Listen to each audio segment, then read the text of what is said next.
ये देखते हैं chapter 9 class 10 application of trigonometry. तो आज हम इसमें थोड़ा सा इंट्रोडक्शन देखते हैं कि इस चैप्टर में है क्या और क्या चीज आपको निकालनी है इस चैप्टर में। इसमें बेसिकली क्या है कि ये इनडायरेक्ट मेथड से आप किसी की हाइट निकाल सकते हो, किसी का डिस्टेंस निकाल सकते हो। मींस आप उसको फिजिकली ना मेजर करके आप किसी एक पर्टिकुलर पॉइंट से केवल उसका एंगल ऑफ एलिवेशन या एंगल ऑफ डिप्रेशन पता हो अगर आपको, तो वहां से आप उसकी हाइट निकाल सकते हो या डिस्टेंस निकाल सकते हो। ठीक है, तो मैं शुरुआत करता हूं। सपोज आपके पास एक टावर है, ठीक है, और उससे आप ए पॉइंट पे खड़े हुए हो। अब इस ए पॉइंट से आप इसके टॉप को ऑब्जर्व कर रहे हो और इसके बेस से आपका डिस्टेंस आपको दे रखा है। सपोज ए बी सी एक टावर है आपके पास, ठीक है, और यहां से जो आपकी आईज से एंगल बन रहा है वो आपको पता है। तो मान लो कि आपकी आईज से जो एंगल बन रहा है वो आपका एंगल जो है वो आपका थीटा है, ठीक है। अब थीटा है तो इस एंगल को जो आप ग्राउंड से उसको ऑब्जर्व कर रहे हो किसी चीज को, तो वो जो एंगल होगा वो आपका कहलाता है angle of elevation, angle of elevation, ठीक है, या फिर एंगल ऑफ इंसिडेंस, क्योंकि लाइट रेज यहां से जाके आपकी आईज के थ्रू रिफ्लेक्शन जो है वो आप ऑब्जर्व कर रहे हो, तो एंगल ऑफ इंसिडेंस इसका रिफ्लेक्शन का आपका थीटा है, ठीक है। वैसे हम ट्रिग्नोमेट्री में एंगल ऑफ एलिवेशन कहते हैं उसको, ठीक है। और ये तो आपको पता ही है कि ये आपका जो ये डिस्टेंस है ये आपका बेस है, ये आपका परपेंडिकुलर है, या फिर आप इसको हाइट भी बोलते हो जो एंगल के जस्ट सामने है, या दूसरी चीज ऑल्टीट्यूड भी बोला जाता है।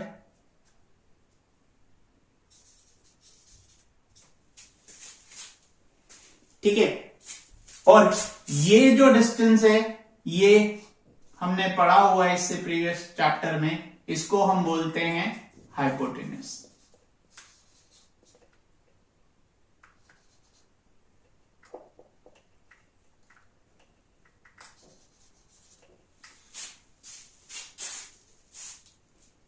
ठीक है, हाइपोटेनियस।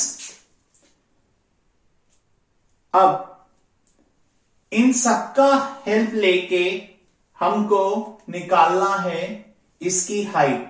अगर आपको बेस दे रखा है, सपोज आपको इस तरीके से क्वेश्चंस हो सकते हैं कि आपको बेस पता है और दूसरा हो सकता है कि आपको ये जो डिस्टेंस है ये पता है। सपोज आप इस टावर को भूल जाओ, टावर नहीं है आपका, यहां पे एक काइट उड़ रहा है, काइट से नीचे का डिस्टेंस कितना है वो आपको निकालना है। तो इस स्ट्रिंग का डिस्टेंस आपको पता है, तो ये जो डिस्टेंस है ये आपको पता है, तो आप ट्रिग्नोमेट्रिक रेशियो के हेल्प से इसकी हाइट अबव द ग्राउंड निकाल सकते हो। इस केस में बेस की हेल्प लेके और एंगल की हेल्प लेके आप निकाल सकते हो, क्योंकि ये जो खड़ा होगा ग्राउंड से वो 90 डिग्री पे खड़ा होगा आपका, तो जो भी एंगल आपको यहां पे दिया होगा एंगल ऑफ एलिवेशन, उसकी मदद से आप इस रेशियो को निकालोगे और इस रेशियो को निकाल के आप फाइंड कर सकते हो। सपोज आपको ये निकालना है और बेस दे रखा है तो दिस अपॉन दिस ले लो, या फिर आपको ये निकालना है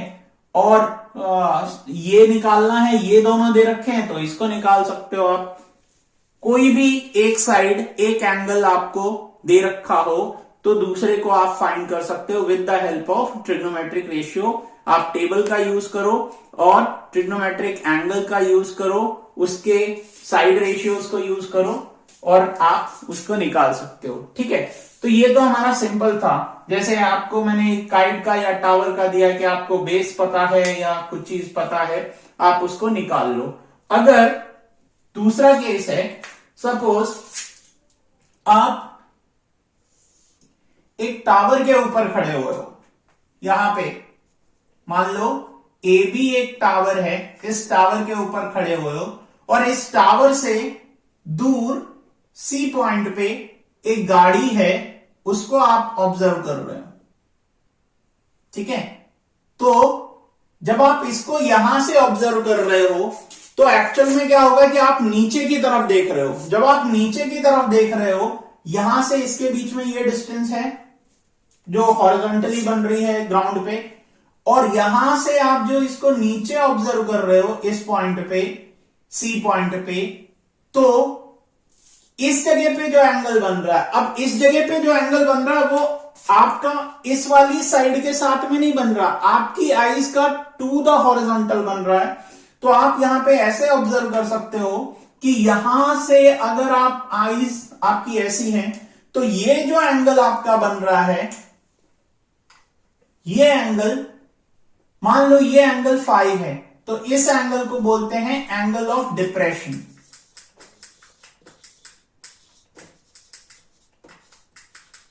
ठीक है, ये आपका है एंगल ऑफ डिप्रेशन। तो ये जो हॉरिजॉन्टली आपके सामने जो बनेगा, मतलब इमेजिनरी लाइन जो है उसके जस्ट पैरेलल आपका ग्राउंड है, तो ये 5 है तो ये भी 5 बन जाएगा आपका।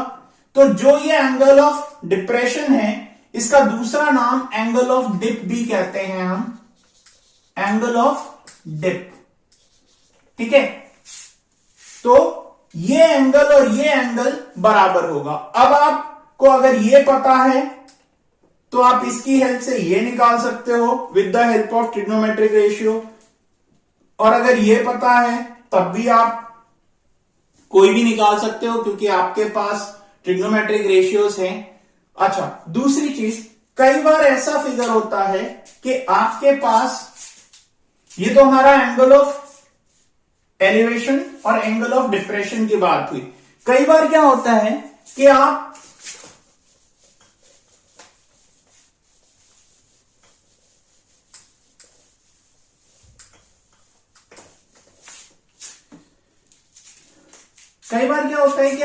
एक पॉइंट पे खड़े हो और किसी चीज को, टॉप को ऑब्जर्व कर रहे हो।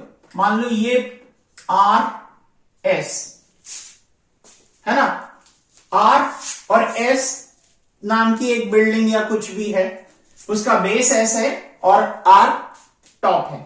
आप इसके टॉप को ऑब्जर्व कर रहे हो,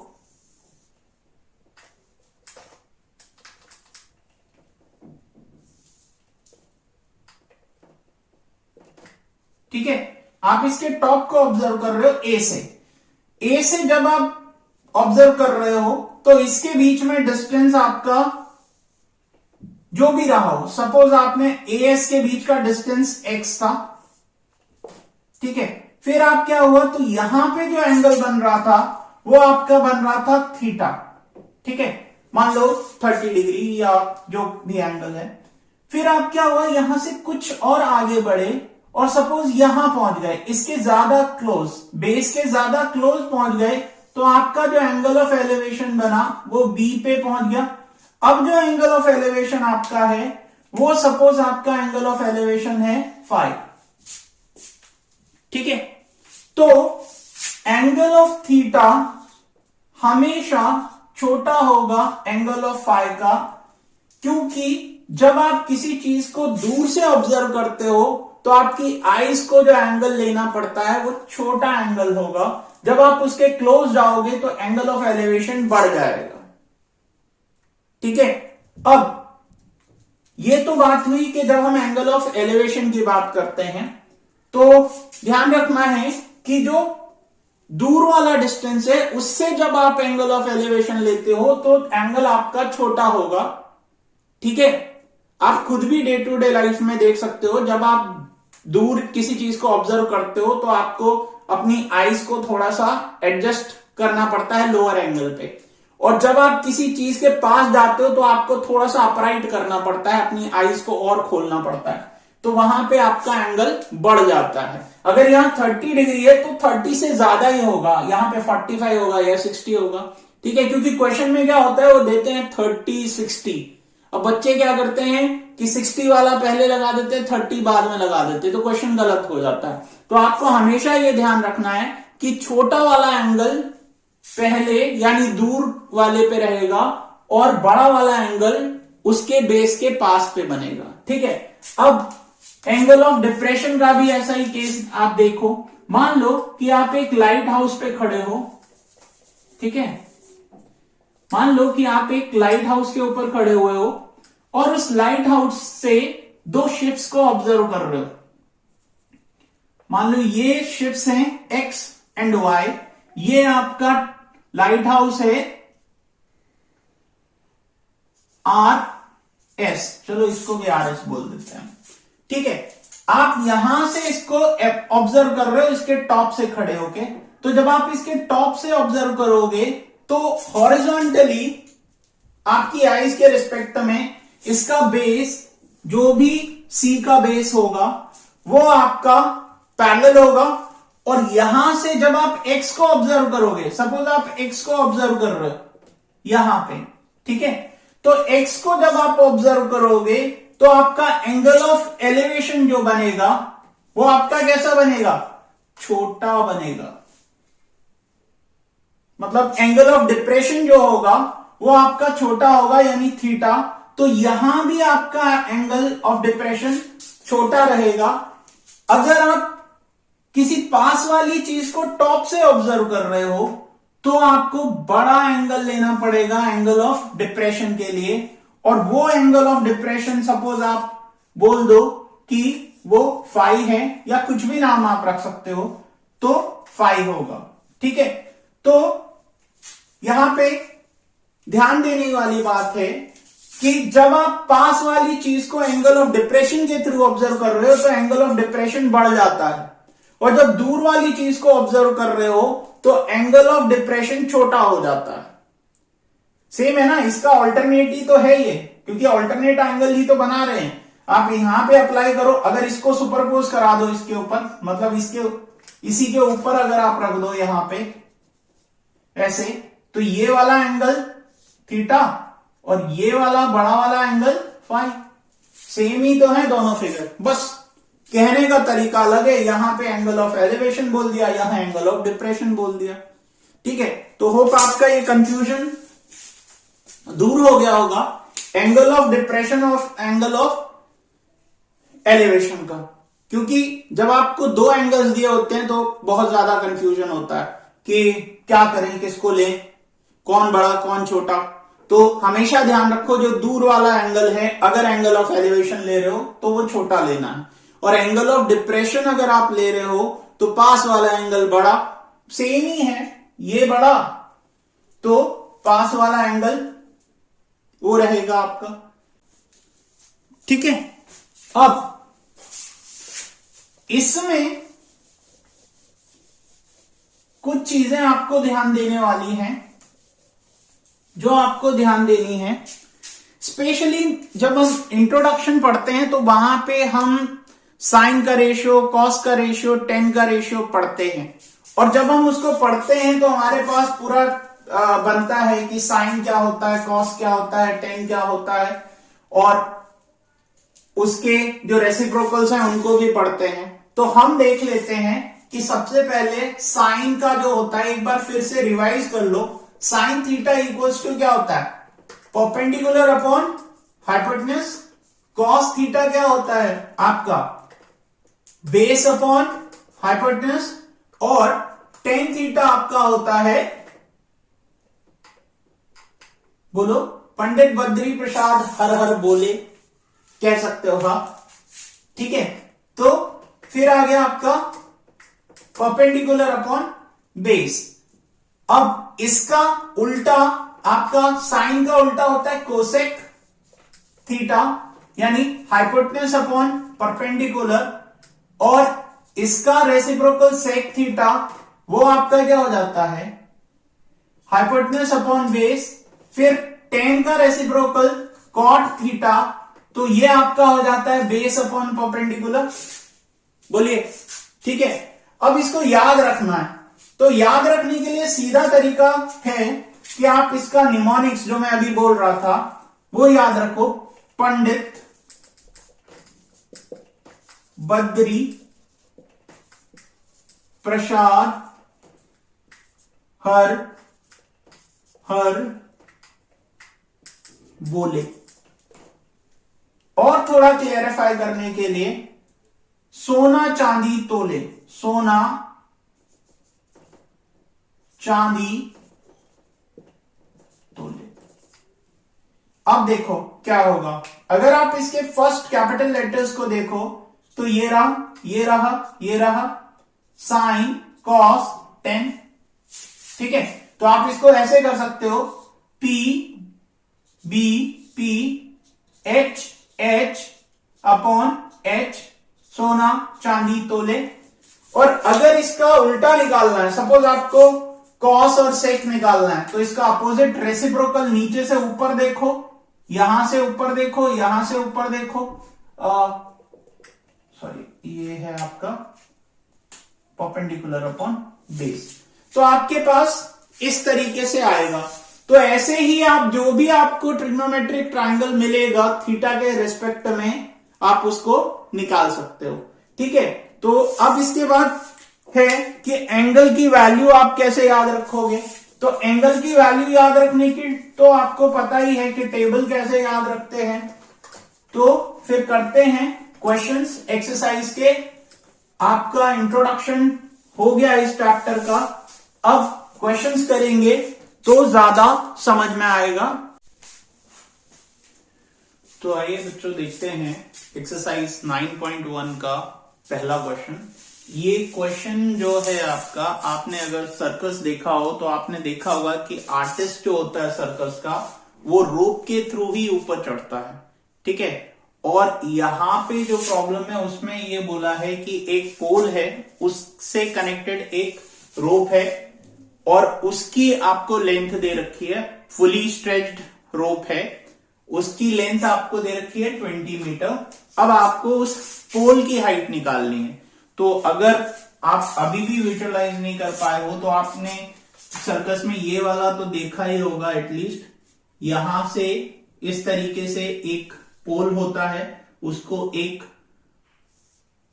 जगह पे उन्होंने स्ट्रेच कर रखा होता है और उसके ऊपर बैलेंसिंग करने वाला जो भी सर्कस का मेंबर होता है वो यहां से चढ़ता है। फिर दूसरे साइड में भी ऐसे करके आपका ये बना होता है, सेम उसको स्ट्रेच कर दिया होता है इस तरीके से। ठीक है, तो यहां पे ये जो एंगल है वो 30 डिग्री आपको दे रखा है और इस रोप के थ्रू, स्ट्रेच रोप के थ्रू वो ऊपर चढ़ता है और यहां पे फिर आपने देखा होगा कि वो बैलेंसिंग के लिए जाता है इस तरीके से। ठीक है, तो ये जो डिस्टेंस है इस रोप की, हमारा काम ये देखना नहीं है, बस वो तो मैंने एक आपको विजुअलाइज करने के लिए आपको बताया है। तो इस पोल की आपको हाइट दे रखी है। सपोज आपने ले लिया कि बी पे ये पोल लगा हुआ है, सी से एक रोप बना हुआ है ए की तरफ। ठीक है, तो ये राइट एंगल हो गया यहां, और ए बी की आपको हाइट निकालनी है। सपोज आपने इसको x मीटर बोल दिया और ये आपका 20 मीटर आपको गिवन है। ठीक है, तो अब हम इसको देखते हैं सॉल्व करने के लिए। तो सबसे पहले तो लेट कर लो, let the height of the pole is, कितना लिया हमने, x मीटर। ठीक है, दूसरा, अब देखो कौन सा राइट एंगल ट्राइंगल है। तो in triangle A B C, right angle at B. तो बी पे राइट एंगल है आपका ट्राइंगल और एंगल सी आपको दे रखा है 30 डिग्री। ठीक है, तो अब आपको क्या निकालना है, एक्स निकालना है। बाकी और कुछ तो है नहीं, पाइथागोरस लगा नहीं सकते, लेकिन हम एक काम कर सकते हैं कि इसमें ट्रिग्नोमेट्रिक रेशियो का यूज कर सकते हैं और एक 30 डिग्री एंगल के हेल्प से ट्रिग्नोमेट्रिक रेशियो यूज करके हम निकाल सकते हैं। ठीक है, तो अब हम ये चूज करें कि कौन सा लगाएं। तो कौन सा लगाने के लिए, चूज करने के लिए आप क्या करोगे, पीछे आपने एक निमोनिक कोड पढ़ा है जिसमें आप क्या बोलते हो, पंडित बद्री प्रसाद हर हर बोले सोना चांदी तोले, वेयर सोना इज फॉर साइन चांदी इज फॉर 10, चांदी इज फॉर कॉस एंड तोले इज फॉर 10। अब P परपेंडिकुलर है इसमें, H हाइपोटेन्यूस है, B बेस है, ये आप सबको पता है, ठीक है। कुछ लोगों को बड़ा कंफ्यूजन होता है कि परपेंडिकुलर कौन सा है और बेस कौन सा है, तो उसका सिंपल तरीका है, आप अपनी फिंगर्स लो और जो एंगल आपको दे रखा है उस एंगल के ऊपर रख दो, जो ठीक सामने वाली साइड है आपके, वो आपका परपेंडिकुलर है, और हाइपोटेन्यूस तो सबसे बड़ी साइड होती ही है। तो आइए देखते हैं इसमें। तो अब आप कौन सा लगाओ इन सब में से, क्योंकि ये आपका साइन है, ये कॉस है, ये टेन है, और आपके पास दो चीजें हैं, एक आपने अपनी तरफ से ली है और दूसरी आपको दे रखी थी। तो आप उसको क्या कर सकते हो, साइन का यूज कर लो, क्योंकि आपको परपेंडिकुलर पता नहीं है, निकालना है, और हाइपोटेन्यूस। तो आपका है एंगल C या फिर sine 30 degree is equal to, sine 30 किसके बराबर है आपका, साइन 30 आपका बराबर है परपेंडिकुलर अपॉन हाइपोटेन्यूस। तो इसका परपेंडिकुलर क्या है, AB अपॉन हाइपोटेन्यूस AC। तो कितना आ गया, x अपॉन 20 मीटर, दोनों मीटर्स हैं तो यूनिट मत लगाओ, ठीक है। तो x अपॉन m आ गया आपके पास, x अपॉन 20 आ गया। अब साइन 30 की वैल्यू आप ट्रिग्नोमेट्रिक रेशियो का जो टेबल है उससे आप निकाल सकते हो। अगर ट्रिक पता है तो बहुत अच्छी बात है, अगर नहीं पता है तो आप इंट्रोडक्शन में देख सकते हो उसको, ठीक है। तो साइन 30 कितना होता है, 1/2, ठीक है, और x अपॉन 20। तो आप इसको सॉल्व करोगे तो आपके पास आ जाएगा 20/2 इज इक्वल टू x। अब इसको कट कर दो तो 10 आ गया, तो x इक्वल्स टू आ गया 10 मीटर, ठीक है, 10 मीटर आ गया। तो ये हाइट ऑफ पोल आ गई हमारी, therefore height of pole is 10 meters. यही आपका आंसर है, ठीक है। तो होप आपको ये समझ आया होगा। अब करते हैं इसके बाद नेक्स्ट क्वेश्चन, ठीक है। तो आइए देखते हैं सेकंड क्वेश्चन 9.1 एक्सरसाइज का। इस क्वेश्चन में आपको बोला है कि एक पेड़ है जो एक जगह से टूट गया है स्टॉर्म की वजह से, और वो बेंड होके ग्राउंड पे टच हो रहा है, और जहां से वो टूटा है पेड़ उसके बेस से और जहां पे वो पहुंच रहा है, दोनों के बीच में जो एंगल बन रहा है वो आपका 30 डिग्री का बन रहा है। आपको हाइट निकालनी है उस पेड़ की, कितनी थी, उसके फुट से लेकर जहां वो टच कर रहा है वो डिस्टेंस आपको दे रखा है 8 मीटर्स, ठीक है। तो पहले हम फिगर को विजुअलाइज करने की कोशिश करते हैं। सपोज आपका एक ये पेड़ है, ठीक है, स्ट्रेट यहां पे ग्राउंड पे, और यहां से ये टूट गया। जब ये टूटा होगा तो कहीं यहां जाके गिरा होगा। सपोज यहां से ये टूट गया, ठीक है, थोड़ा और नीचे ले लेते हैं इसको, ठीक है।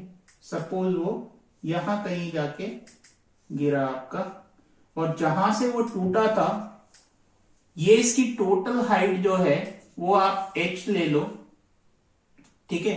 तो अगर आप इसको देखते हो कि ये जहां से टूटा, सपोज ये वाली हाइट जो थी इसकी, जहां से ये टूटा है वो आपकी x थी, तो नीचे वाली हाइट कितनी हो जाएगी, h माइनस एक्स, ठीक है, h माइनस एक्स हो जाएगी। जितना टूट गया बाकी बचा वही तो रहेगा, टोटल हाइट अगर h थी, ठीक है। या फिर आप ऐसा कर सकते हो, जहां से टूटा उसको x मान लो, जितना टूट गया उसको x मान लो, और दूसरे वाले को आप y मान लो, तो आपको ज्यादा दिक्कत नहीं होगी। ऐसे आप कर सकते हो, या तो आप जहां से टूटा है उस जगह को आप ले लो, मतलब जितना टूट के ये बेंड करके ये पेड़ जब टूटा यहां से, सपोज अब मैं इसको डैश डैश करके दिखा देता हूं, ये टूट गया। तो जब ये यहां से टूट गया तो टूटने के बाद बेंड होके इस पॉइंट से वो यहां कहीं जाके बेंड करा, ये रहा। ठीक है, जब वो यहां पे बेंड करा तो यहां पे एंगल बना रहा है वो 30 डिग्री का। ठीक है, तो अगर आपने ये एक्स लिया है तो ये बना देगा आपका हाइपोटेनस और ये आपका 30 डिग्री। अच्छा, जहां पे ये टच कर रहा है, जिस जगह ये टच कर रहा है वो पॉइंट इसके फुट से 8 मीटर की दूरी पर है, 8 मीटर्स अवे। तो आप इसको बेस को अगर ए बोलते हो, इसको बी बोल दो और ये सी पॉइंट हो गया। ठीक है, तो आपके पास ये पूरा सिचुएशन आ गया कि पेड़ यहां से टूटा और टूटने के बाद ग्राउंड पे टच हो गया। जैसा कि जनरली आप देखते हो जब कभी बहुत ज्यादा साइक्लोन या कुछ आ जाता है तो स्टॉर्म्स आते हैं और उनमें वो टूट के ऐसे बेंड हो जाता है और कुछ सर्टेन एंगल बनाता है। ठीक है, तो यहां पे वो बना रहा है 30 डिग्री का एंगल। अब आप क्या करो कि स्टार्ट करो इसे सॉल्व करना। तो आप लोग let the broken part of the tree be of x meter, the remaining part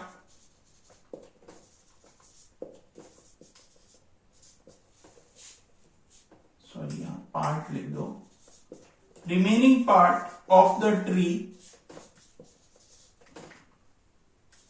will be y।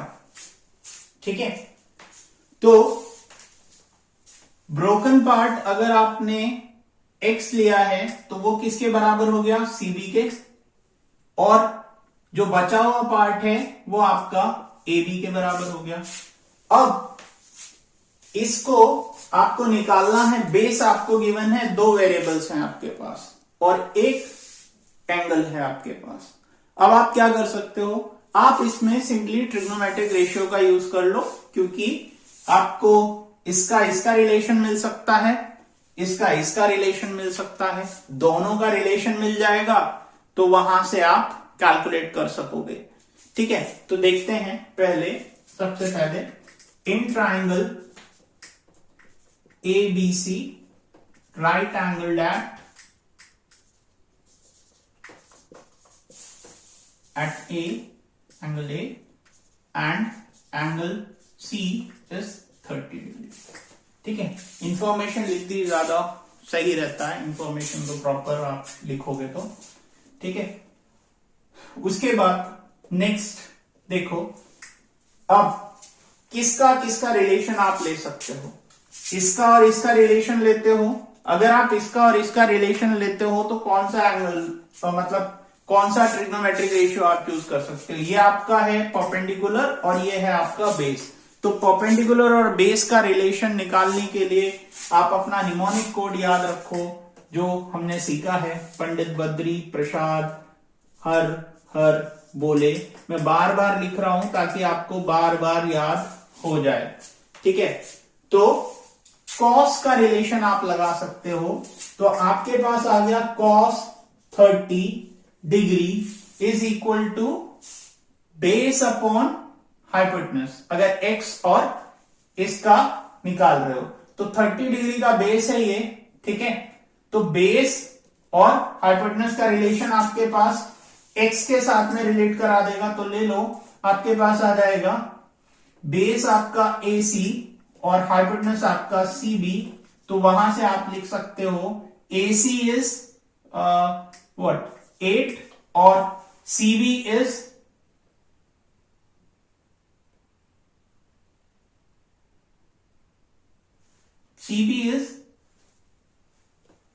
Sorry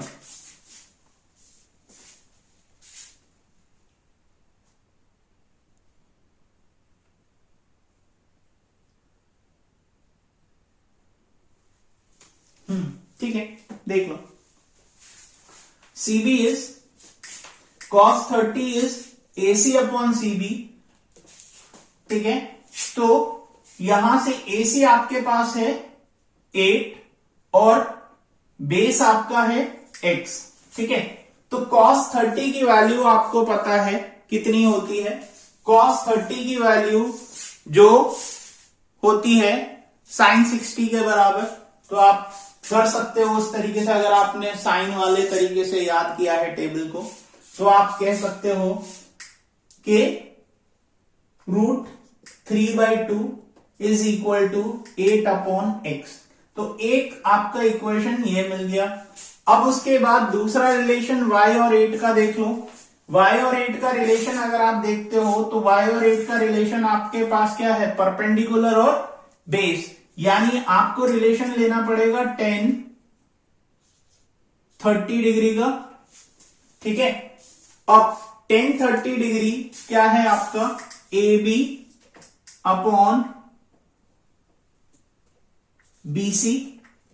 तो 10 30 यानी आपके पास हो गया y अपॉन 8, और 10 30 की जो वैल्यू होती है आपने याद कर रखी होगी, नहीं याद कर रखी तो sin 30 अपॉन cos 30 ले लो, ठीक है, और उससे आप निकाल सकते हो उसको, ठीक है।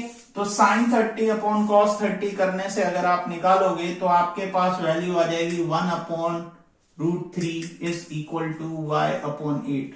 अब देखो, ये एक इक्वेशन आ गई और एक इक्वेशन ये आ गई, आपके पास दो इक्वेशन आपको मिल गई, ठीक है।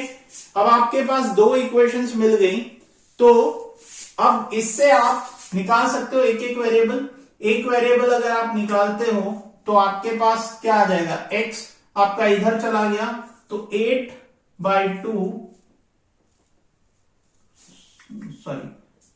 इंटू 2 अपॉन √3, ठीक है। तो ये आपका 16 अपॉन √3 हो गया। यहां पे आप करते हो तो y इक्वल्स टू 8 अपॉन √3 हो गया, ठीक है।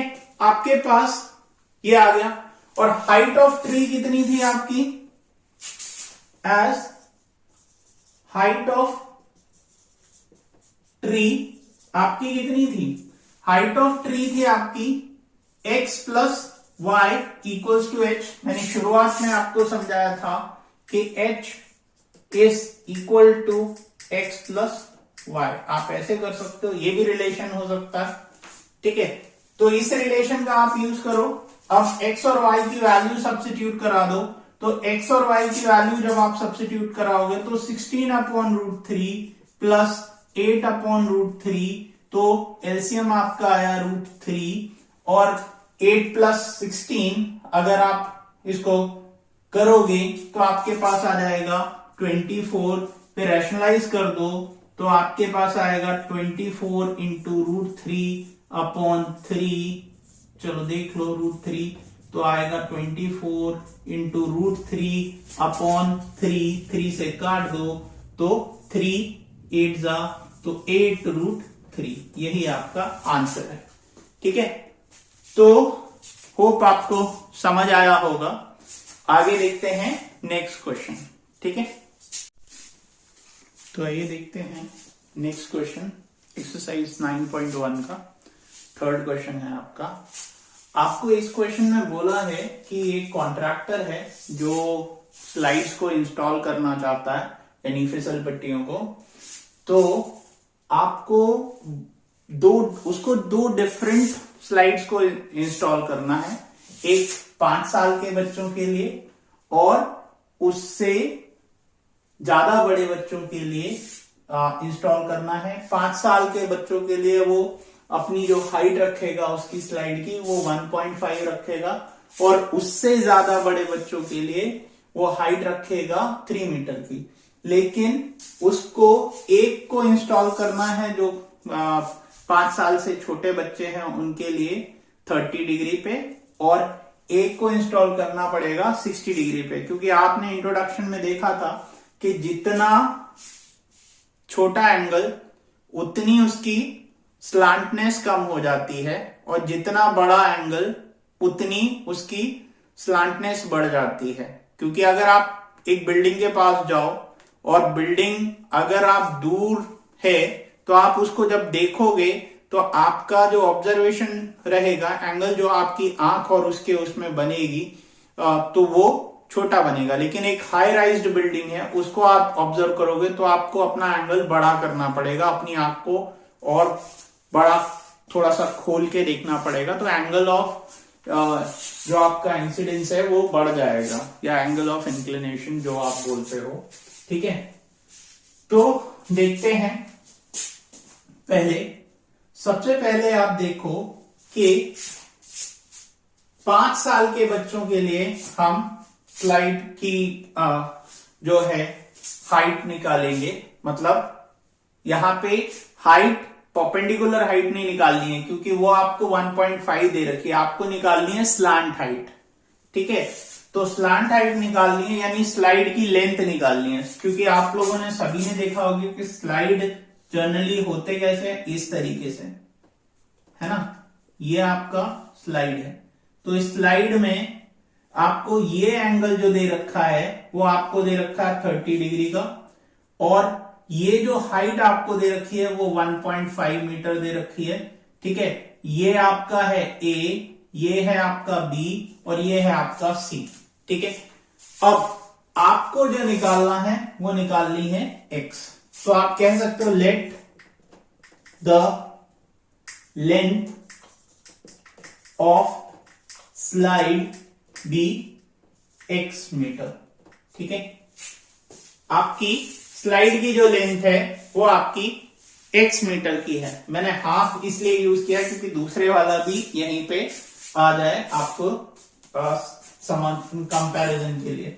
तो आपने ले लिया इन ट्राइंगल ABC, आप कुछ भी नाम रख सकते हो, उससे कोई वो नहीं है, वेरिएबल कोई भी आप चूज कर सकते हो वर्टिसेस के लिए। तो एंगल C आपको 30 डिग्री दे रखा है।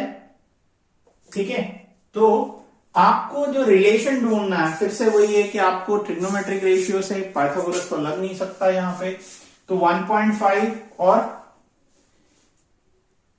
X के बीच में रिलेशन ढूंढना पड़ेगा। तो अब आपको ऐसा रिलेशन ढूंढना है, ट्रिग्नोमेट्रिक रेशियो ऐसा ढूंढना है जो कि जिसमें हाइपोटेनस भी आती हो और परपेंडिकुलर भी आती हो और आपके एंगल का यूज हो।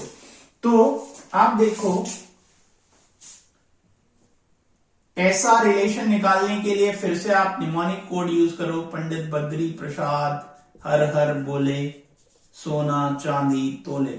ठीक है, तो परपेंडिकुलर और हाइपोटेनस का रिलेशन साइन के केस में आता है। तो sine 30 degree is equal to कितना, 30 परपेंडिकुलर AB हाइपोटेनस AC, तो क्या हो गया 1.5 अपॉन X।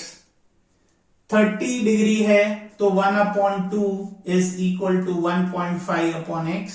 तो X इक्वल्स टू कितना आ जाएगा, क्रॉस करा दो 3 मीटर्स। बोलो, पहले स्लाइड का निकल आया, आपको समझ आ गया होगा किस तरीके से हमने किया। अब उसके बाद दूसरे स्लाइड का निकालो फॉर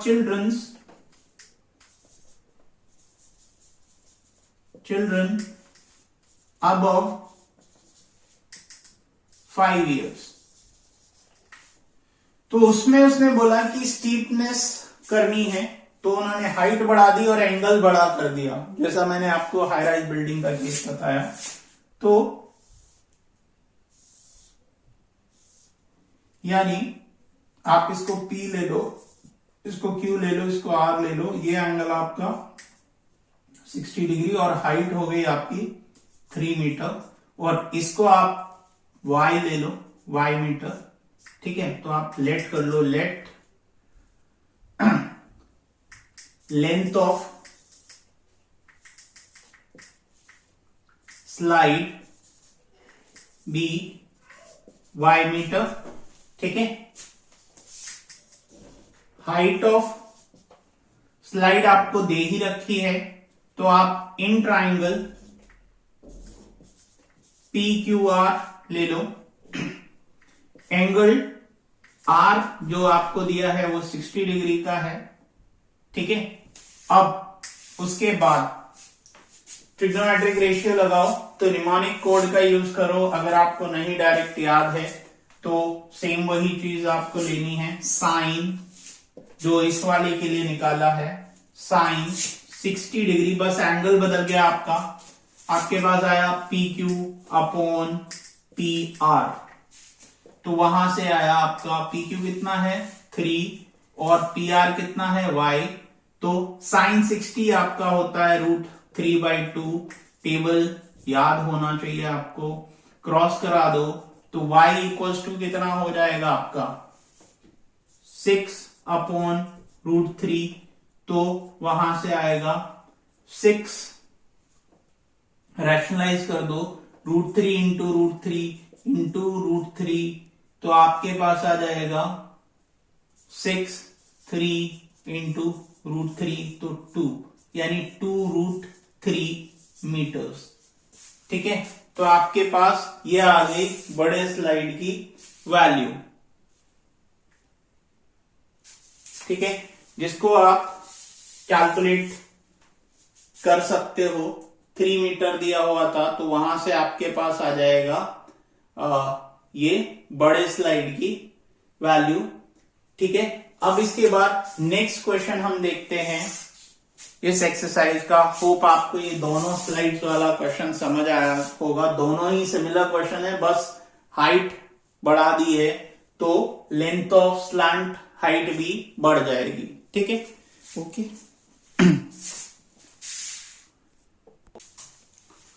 तो आइए देखते हैं एक्सरसाइज 9.1 का 4th क्वेश्चन।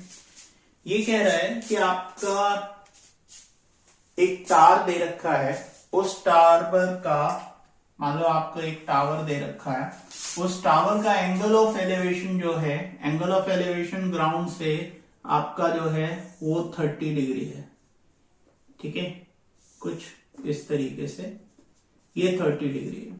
और इस पॉइंट से जो ऑब्जर्वेशन पॉइंट है उससे इसका फुट का डिस्टेंस 30 मीटर है। तो आप मान लो इसको A बोल दो, ये आपका B है, ये C है, ठीक है। आपको निकालनी है इस हाइट इसकी टावर की। मान लो आपने H मीटर ले लिया, तो हाइट आपने H मीटर ले ली, तो आप बोल दो let the height of the tower be H metre, ठीक है, जो कि बराबर है AB के, ठीक है। तो इन ट्राइंगल, छोटा सा क्वेश्चन है, ABC, एंगल C आपको 30 डिग्री दे रखा है और एंगल B आपका 90 डिग्री है ना, राइट एंगल है तो 90 डिग्री है। अब आपको इसकी हाइट निकालनी है, तो हाइट निकालने के लिए आप क्या कर सकते हो, ट्रिग्नोमेट्रिक रेशियो का यूज कर लो। तो ट्रिग्नोमेट्रिक रेशियो, ऐसा रेशियो चुनो जिसकी परपेंडिकुलर और बेस का रिलेशन हो जिसमें आपके, तो आप उसके लिए क्या कर सकते हो, परपेंडिकुलर और बेस का रिलेशन अगर याद है तो 10 होता है, लेकिन अगर नहीं याद है तो निमोनिक्स का यूज करो। सोना चांदी तोले, तो 10 इज परपेंडिकुलर अपॉन बेस, तो लगा दो 10, जो एंगल ऑफ एलिवेशन है 30 डिग्री, और ये आपका परपेंडिकुलर क्या है, एंगल के ठीक सामने वाला बताया है आपको, तो AB अपॉन बेस आपका CB, तो वहां से आपके पास आ जाएगा H अपॉन 30, और 10/30 की वैल्यू याद होगी आपको, नहीं याद है तो फिर आप साइन 30 और कॉस 30 का यूज कर लो और उससे निकाल दो, तो वो आती है 1/√3 H अपॉन 30, तो वहां से आपका H जो है वो आपका आ जाएगा 30/√3, उसको आप रैशनलाइज कर सकते हो। H equals to 30 into √3 upon √3 into √3, तो फाइनली आपके पास H equals to 30 into √3 whole upon 3 काटोगे तो 10 आ जाएगा, 10√3 m मीटर। और √3 की अगर आप वैल्यू लगा दो इसमें तो आपके पास 10 इंटू 1.732, तो फाइनली आंसर आएगा 17.32 मीटर। ठीक है, तो हाइट ऑफ द टावर आपकी आ गई। ठीक है, देखो बस ट्रिग्नोमेट्रिक रेशियो का यूज करो, और अगर रेशियो नहीं पता तो निमोनिक कोड लगा लो, निमोनिक कोड नहीं पता है तो फिर तो क्या कर सकते हैं। ठीक है, तो करें इसको, फिर आगे देखते हैं। देखते हैं एक्सरसाइज 9.1 का 5th क्वेश्चन। इस क्वेश्चन में एक पतंग दे रखी है आपको, काइट दे रखी है, और वो काइट उड़ रही है ग्राउंड से 60 मीटर ऊपर, 60 मीटर्स अबव द ग्राउंड। आपको उससे और काइट और जहां से वो उड़ रही है उसके बीच की लेंथ में जितनी आपकी डोरी लग रही है वो निकालनी है, यानी स्ट्रिंग निकालनी है आपको। उस डोरी और ग्राउंड के बीच में जो एंगल बन रहा है वो आपका बन रहा है 60 डिग्री का। तो पहले तो फिगर आउट कर लो। सपोज आपका ये पतंग है, ठीक है, कुछ ऐसा फिगर बनेगा। ये आपका K है, ये आप मान लो A पॉइंट पे हो, B पॉइंट, और ये आपका 60 डिग्री का एंगल है, और हाइट अबव द ग्राउंड आपको 60 मीटर दे रखी है इस B पॉइंट पे। ठीक है, आपको निकालना है ये, यानी AK निकालना है आपको, कितना मीटर होगा। ठीक है, तो आप लेट कर लो, let the length of string, जो आपका है string B AK equals to X metre. आपका लेंथ ऑफ द स्ट्रिंग जो है वो आपका X मीटर का है, इन ट्राइंगल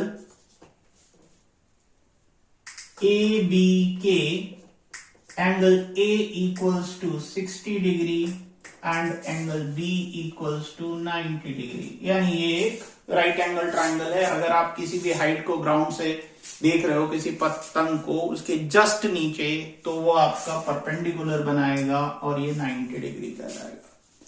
ठीक है, अब देखते हैं आगे क्या क्या है आपके पास। दूसरी चीज, आपको KB दे रखा है 60 मीटर, तो आपको X निकालना है, और X और 60 का कोई रिलेशन निकाल सकते हो, ट्रिग्नोमेट्रिक रेशियो, तो आप लगाओ। आपके पास परपेंडिकुलर है और हाइपोटेन्यूज है, यानी आपको ऐसा रिलेशन देखना है, ट्रिग्नोमेट्रिक रेशियो ऐसा देखना है जिसमें परपेंडिकुलर और हाइपोटेन्यूज का रिलेशन हो विद द एंगल। तो फिर से वही, अगर नहीं याद है तो पंडित बद्री प्रसाद हर हर बोले, सोना चांदी तोले। ठीक है, तो देखो परपेंडिकुलर और हाइपोटेन्यूज का रिलेशन साइन देता है, तो आप इसमें लोगे sine of angle A, that is sine 60 degree is equal to perpendicular, perpendicular is KB upon AK, तो वहां से आपके पास क्या आ गया 60 अपॉन X, और साइन 60 की वैल्यू आपको पता होगी टेबल से, तो 60 दस क्रॉस करा दो तो x equals to 60 into 2 upon √3, तो √3 से रैशनलाइज करोगे तो x equals to 60 into 2 into √3 whole upon √3 into √3, तो वहां से आ जाएगा 120 √3 अपॉन 3 से काटोगे तो 4 √3, तो x इक्वल्स टू 40 √3, और ये आपका आ गया, ठीक है। इतना मीटर इसकी आपका लेंथ ऑफ द स्ट्रिंग होगा। फर्दर अगर आपको देखना है तो आप लिख सकते हो इसी को लेंथ ऑफ द स्ट्रिंग, ठीक है। ये आपका आंसर हो गया।